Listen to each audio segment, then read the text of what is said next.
Finally, a complete performance, my viewers and subscribers. Good outing from the bowlers, good outing from the batsmen. A little bit too late, but good little momentum, good little confidence builder or booster going into the ODI series.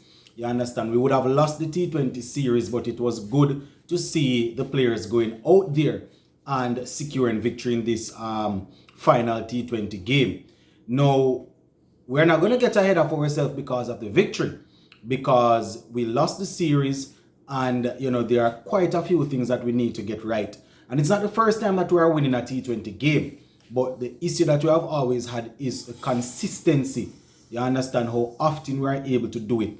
But just as how we curse them every day when they do not perform, when they perform, as I always say, we come out and we highlight the things that went well to contribute to the victory. And as I said, the bowlers did extremely well up front, and then the batsmen went in and also did their job. Shout out to all of the players. Akil Hussain came back in, Alzari Joseph came back in, even though they put down 2 catches for him, but those 2 guys coming back sure did make a difference. Brandon King coming in make a big difference, my viewers and subscribers, getting the man of the match and scoring a century in front of his home crowd. So yeah, as we said, we're happy for the victory because we have gotten so used to the West Indies getting losing, but we definitely want to see this sort of consistency going forward. So up front, we bowled first. New Zealand won the toss, and as they have been doing, they were able to bat first. They selected the choice of batting first, and they made 145 for 7. 145 for 7. Odin Smith once again picking up 3 wickets, and Akil Hussain picking up a couple. These guys did it well, my viewers and subscribers. At every point when it appeared as if New Zealand were going to build a partnership, or as if they wanted to extend on a partnership that had started, we were able to break the partnership. Couple of guys got clattered in their first couple of overs, but they came back extremely good. Rahman Powell, who was the standing captain for Nicholas Pooran today, rotated his ball as well. I mean, based on what we saw there, it was hot, it was humid. They were, he was able to rotate the bowlers, make sure that he didn't have one bowler bowling 3 overs, 4 overs on the track, giving them a maximum of 2 and then just rotating things around. And it worked well. It worked well. How T20 game is, if you, as a team, if you get just a small fraction of thing wrong, things can go against you. And New Zealand got it a little bit wrong today, and our bowlers really put them on the back foot. You understand? Akil Hussain, getting rid of Martin Guptill pretty early was a key moment in that game. So 145 for 7 from 20 overs. Guptill had 15, Conway had 21, and Kane Williamson, the captain, had 24 before he was removed by Drakes. I don't want us to put down what Drakes did. He didn't pick up any wickets, but he bowled 4 overs for 19 runs. That is very good, especially in a T20 game. 4 overs for 19 runs, that is extremely good, because as I always say, in T20 cricket, you don't necessarily have to bowl out the opponent to win. You can restrict them, and in restricting them, you need bowlers bowling economically and bowling well, and that is exactly what he did. Glenn Phillips was the man that stood out and gave us some issues. He had 41 from 26, showing his class as usual. He was named the man of the series. Yeah, man, he was named man of the series, so he did his thing, and that is how they were able to basically get up to 145. In terms of how the wickets went now, 18 for 1, 48 for 2, 57 for 3, 104 for 4, 121 for 5, 136 for 6, 139 for 7, and then we restricted them to the 145. Now, shout out to the bowlers. That's all I can say, my viewers and subscribers. Odin Smith especially, 3 games on the track now, he would have taken some wickets and bowling extremely well. So we shout out to them. Dominic Drakes, 4 overs, 19 runs, 1 wicket. Oh, I had said that Dominic Drakes didn't pick up a wicket.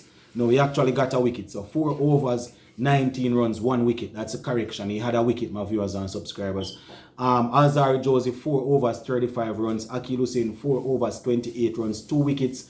Romario Shepherd, 2 overs, 18 runs. Odin Smith had 4 overs at 29 runs, 3 wickets, and he bowled the last over there. Hayden Wash Jr. had 2 overs, 16 runs, 1 wicket. So all of the bowlers did well. The bowlers did well, my viewers and subscribers. You know, we didn't allow New Zealand to get away any at all. We were able to pin them down, and as a result, our batsmen didn't necessarily have a big score to look at. So the scoreboard pressure, or the so-called scoreboard pressure, wasn't too much. You understand? Brandon King and Shamar Brooks, they were able to get us off to a 100-run partnership. It's been a long time since we have had a 100 runs opening partnership, probably back in 2020, and that was maybe Evan Lewis and Lendell Simmons, if my memory serves me right. So you know, it was good to see those guys getting that. I think we went to 102 before we lost the first wicket.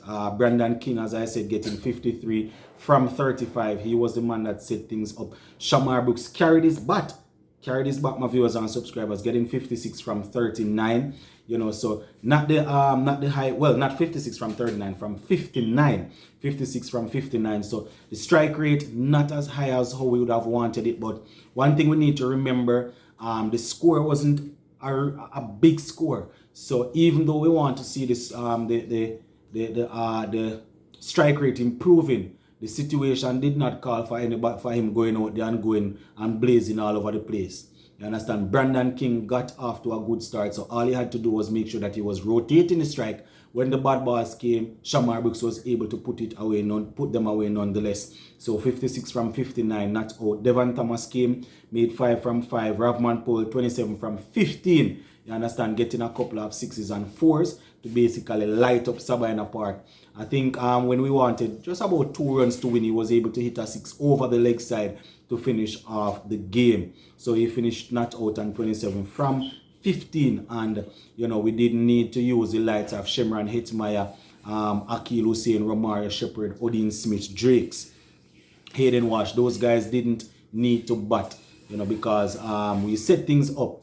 And that is always important, you know, my viewers and subscribers. When we get runs in the power play and don't lose too many wickets, or you know, coming out of the power play when we don't lose too many wickets right after we come out of the power play, that definitely set us up well for the back end of the innings. And as I always say, when we win a game, this is not me celebrating or saying we have reached, because once you're watching the cricket, you will definitely understand that we are nowhere near where we want to be or where we should be. But you know, it's good to see that they were able to get a complete performance in together. They changed things up a little bit. As I said, Ravman Powell rotated his bowlers well, and things definitely worked out. You know, the only over that I can remember that had me panicking for a little while was when Romario Shepherd came in. I think he bowled the last over of the power play, if I'm not mistaken, and you know, he was hit for a 6 and a 4. And he finished off the over pretty well, because he had, I think they hit him for a 6 and a 4, and then he, of the first 2 deliveries, then he only gave away like about 3 more runs out of the rest of deliveries that he had remaining in that over. So that definitely wasn't too bad from him. As I said, Dominic Drakes, growing in stature, doing his thing, and bowled 4 overs, 19 runs, picked up 1 wicket, was definitely good on him.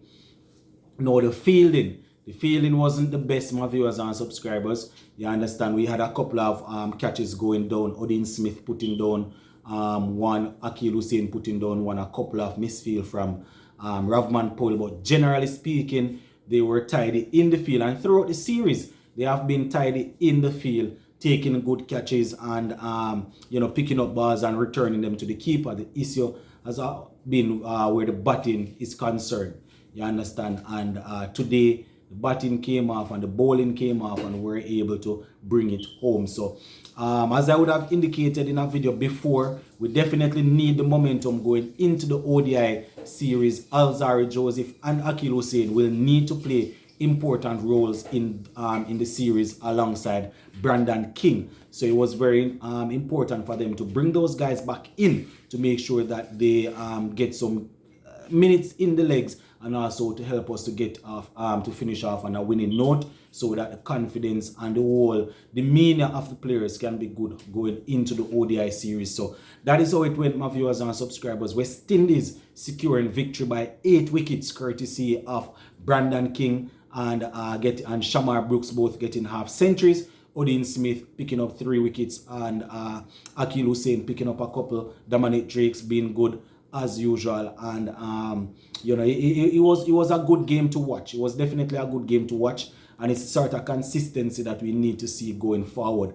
Now, just a quick reminder, my viewers and subscribers: New Zealand, they are the #1 ranked ODI team, so not very often you are going to go out there and steamroll them. So we are definitely looking forward to this series. One thing the guys need to understand is that what they would have done in the T20, the last game here, they will not be able to do that in ODI cricket. It's a longer format, and people need to be disciplined and bat.